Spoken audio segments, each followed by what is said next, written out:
ይሻላል ይላል አናቴ ብታርፍ ይሻላል አናቴ ብታርፍ ይሻላል ይላል ብታርፍ ይሻላል ይላል ነግሬሃለሁ ብታርፍ ይሻላል ይላል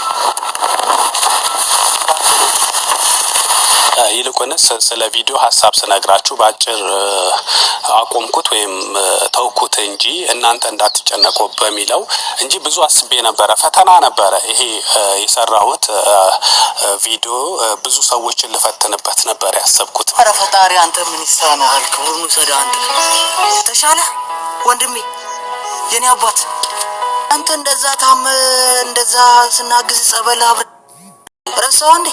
ራስህን አታውቅም አንተ አልን ብዙ ነገር አደረግን ከቤተሰቦች ጋርም በቃ 1-2-3 ቀን ሁላ እኮ እኔ በቃ ካንተ ጋር ጎዳና ላይ ነበር። በዛ ፀሐይ በዛ ብርድ ይዞም የምለቀው ነው ያጣው። በቃ ዱብዳ እኮ ነው የሆነብኝ ወንድሜ።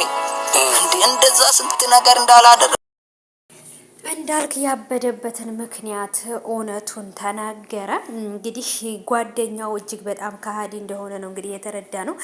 ከሰዎች ጋር ሆኖ እንደውም በባለፈው ቪዲዮ አይታችሁ ከሆነ ሀሜት ሁሉ እያማ ምናምን እሱ እንደዚህ ነው እንዲህ አድርጎልኝ እንደዚህ ያደረኩለት እያለ በጣም ነበረ ራሱን ሲያካብድ የነበረው። የእውነት ያበደ መስሎት ከቤተሰቦች ጋር ስንከራተት ነበር ምናምን እያለ ነበርና እንግዲህ እንዳልክ የሁሉ ነገር የተፈጠረው እንደውም ይሄኛው በራስ ባለብህ በፍቅረኛህ ችግር እንጂ በኔ ችግር አይደለም እያለ ነበረ።